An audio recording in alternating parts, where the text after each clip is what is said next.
नमस्कार, मी जान्हवी आणि आज आपण सर्वसाधारण तापावर काय नैसर्गिक उपचार करू शकतो त्याबद्दल माहिती घेणार आहोत। तुळशीच्या पानांचा काढा बनवून त्यात वेलची पूड आणि साखर घालून घेतल्याने ताप लवकर उतरण्यास मदत होते।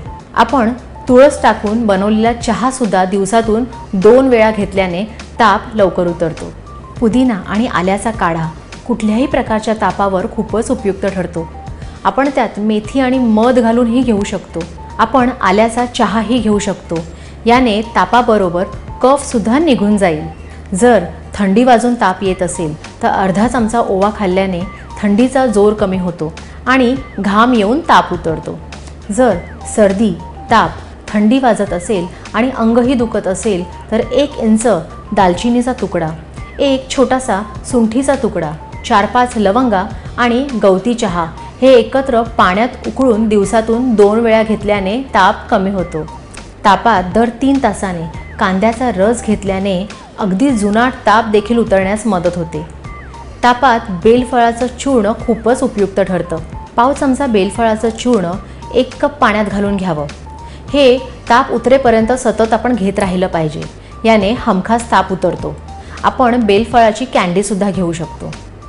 बेलफळाने तापात आलेला अशक्तपणाही निघून जाण्यास मदत होते। तापात महासुदर्शन चूर्ण किंवा काढा दिवसातून 2 वेळा घेतल्याने ताप लवकर उतरतो। तापात मनुके खूपच उपयुक्त ठरतात।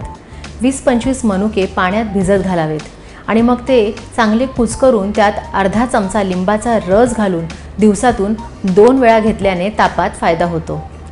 याने ताप तर उतरतोच, पण हे एक उत्तम टॉनिकचंही काम करतं।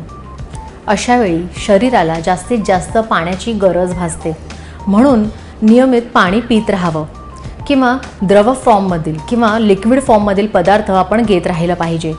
आपण ऑरेंज ज्यूस सुद्धा घेऊ शकतो। ऑरेंज ज्यूस तापावर खूपच उपयुक्त ठरतं। त्याने इन्फेक्शनपासून लढायला ताकद मिळते। लघवी सुद्धा होऊन ताप लवकर उतरतो आणि आपल्याला आराम मिळतो। आहारात ॲपल, दूध, खिचडी, टोमॅटो सूप, आलं, लसूण, काळा मिरी, शेवगा, कारली या गोष्टींचा आपण समावेश केला पाहिजे। ताप हा एक आजार नसून शरीराची रोगजंतू विरुद्ध एक प्रतिक्रिया आहे। त्यामुळे औषधं घेऊन तापाला दाबून टाकण्यापेक्षा या नैसर्गिक उपचारांचा अवलंब करा आणि आपली तब्येत सांभाळा।